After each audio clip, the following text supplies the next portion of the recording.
Hey, what's going on, guys? My name is Dan. Welcome back to EFC's Book Chat. We are on the second one for The 7 Habits of Highly Effective People by Stephen R. Covey. I have the version with Sean Covey's insights. Super helpful. Definitely recommend.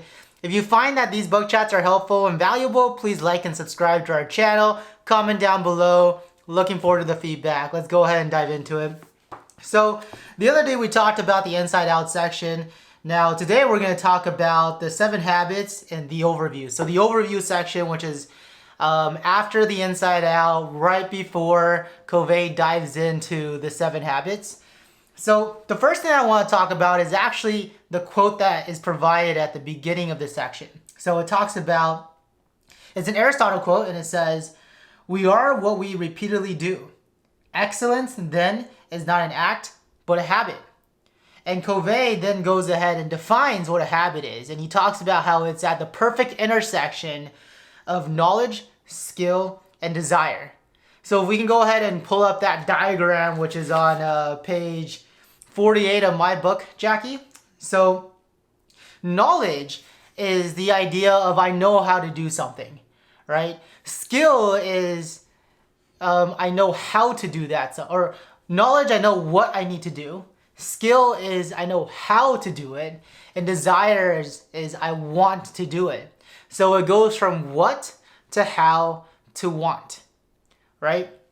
So Covey talks about how it's so critical to have every single one of those components a part of a habit. Giving you guys an example, one of the things I really need to work on when it comes to my relationships is always to be a better communicator and to be a better listener. So I know that the what in the habit I want to establish. The what is to be a better listener. Do I know how to be a better listener? Do I have the skills? I need to work on that, right? So I definitely need to work on the skill, the how to be a better listener. Now, in order for me to really make that a habit, I actually need to have the desire or the want to be a better listener. So Covey talks about how these are kind of the 3 pillars to establishing habits. We need to know what it is we want to do, how to do it, and we actually want to do it. I thought that was really helpful, super interesting and powerful. Now the next section that he talks about is the progression of dependence to independence to interdependence.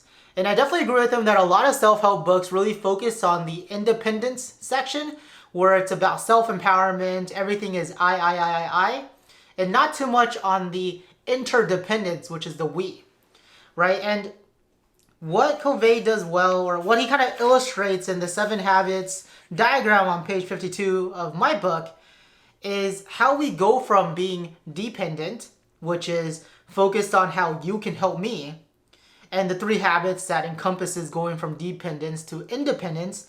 Those 3 habits are to be proactive, begin with the end in mind, and put first things first. So once we're able to master those, we have what those are called private victories, according to Covey, and we become more independent. And once we become independent, where we're able to be sufficient and focus on the I's, etc., then we slowly want to be able to work in a team. Because I truly believe that working in a team environment, you're able to be more productive, you're able to have more collaboration, have more motivation, because it's all a team effort. So when we're able to be interdependent, it's truly a different level above independence. Now, the 3 habits that Covey talks about for getting from independence to interdependence is called public victories, which are think win-win, seek first to understand, then to be understood. And the 6th one is to synergize, which I'm assuming, because I haven't read this yet, to put all this together, right? And the last one, above interdependence. So I guess when you become interdependent, beyond that, the 7th habit that he talks about is sharpening the saw, which is probably just to, make each of these habits even stronger and more ingrained in our lives.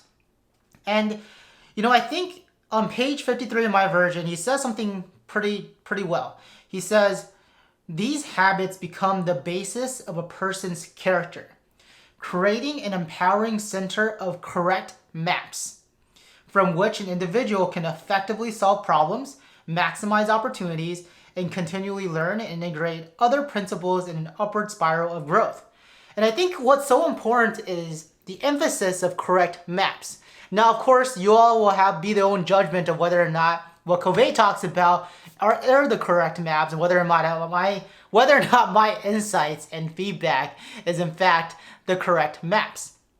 But I think it's very interesting to think about it as, well, to be effective, we need to have a guide, a map to how we can actually be effective. And these 7 habits are essentially the map or the organizational model for us to structurally understand how to be more effective. And as an EF coach, I love structure. So going about reading this book about establishing the right structures in my life and incorporating those right structures into my life to eventually become more and more effective, which ultimately is obviously, I think, the end goal for anybody watching this video, is how to be more effective. That sounds wonderful. Now, the next thing he does is he actually gives the old Golden Goose story. I don't know if you guys all heard about this, but the Golden Goose story is about this farmer that one day, obviously it's a fable, keep that in mind, one day this farmer found a goose. And this goose would lay golden eggs. And every day the goose would lay 1 egg. And eventually the farmer got impatient, right?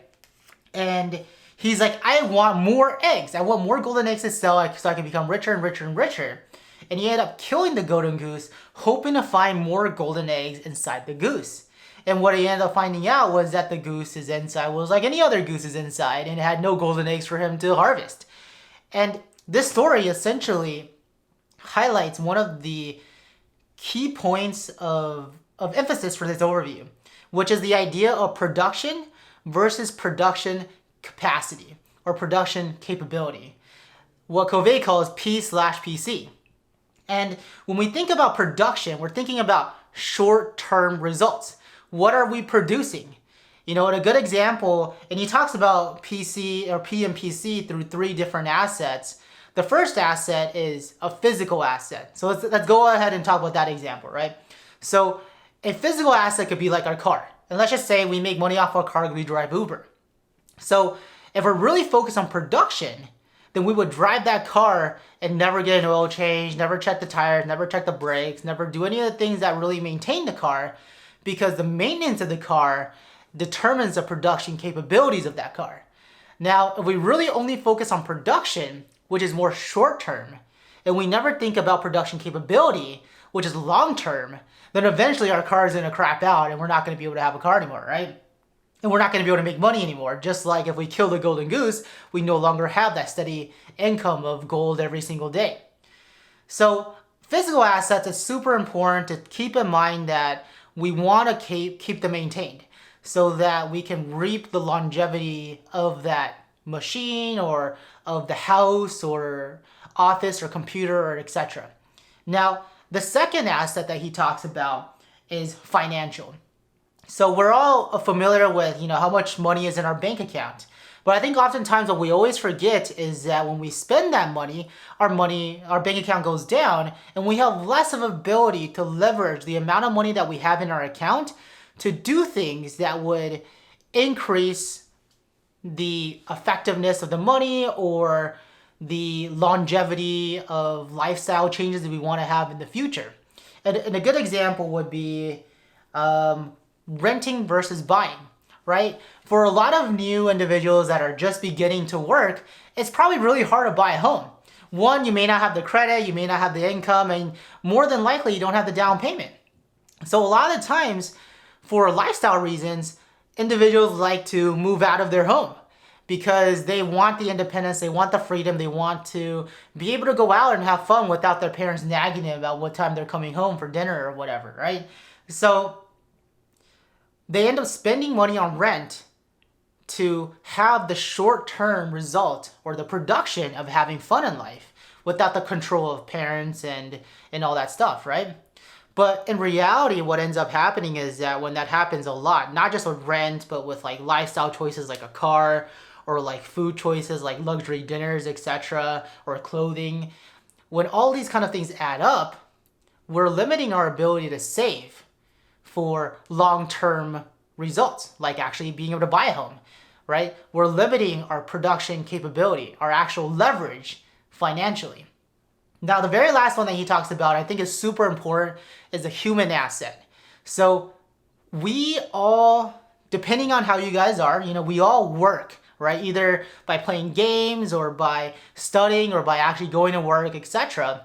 And oftentimes we work, and forget to take breaks. We forget to take that 15-minute break at work. We forget to take a lunch break.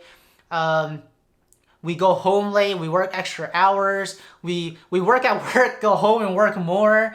Sometimes we work 2 jobs, etc. And of course, there's circumstances that dictate how much work you have to take on. But a lot of the times we're so focused on the short-term result of producing, that we tend to neglect the self-care aspect that is the production capability aspects. If we're able to care for ourselves through mindfulness, meditation, through eating correctly, eating three meals a day, eating healthy, then we're able to increase the capability for us to keep working for the rest of our lives or until retirement, etc., right? So to be effective is this, sorry for that long rant, but to be effective is this balance between how much we're producing in that moment, that short-term effectiveness, versus our long-term effectiveness, which is our ability to continue to produce, our ability to continue to produce for the next 5 years, 10 years, 15 years, etc. It's really this balancing act between the production and our production capability. And this balancing act is very hard, right? It's very hard for us to take into account of all the different assets we have in our life, physical, financial, like personal, people around us, our employees, etc. And what this book does well is it provides the maps, the guidance that we need to be effective in every different aspect of our lives. May it be the physical, maintaining the house, maintaining your car, maintaining, habits for making sure that things last, making sure your clothes last, right? I didn't know this, but I didn't know that fabric softener, including like the clothing detergent, together actually, the fabric softener is actually meant to make your clothes last longer. I am like 28 years old and I had no idea that the purpose of fabric softener, Downy fabric softener, was not just to make your clothes smell good, it was actually to also help your clothes last longer, right? But sorry for that tangent, but these 7 habits are really the guides, the maps, the organizational models to help us be effective. So hopefully that was a good summary, some quick snippets and insights of what I thought was important for the 7 habits overview section of the book. Hope you guys found that valuable. If you did, please like and subscribe, comment down below, let us know what you think, and I will talk to you guys next time. If you're reading this book, then good luck, have fun. It's a great book, great read. Talk to you guys soon. Bye-bye.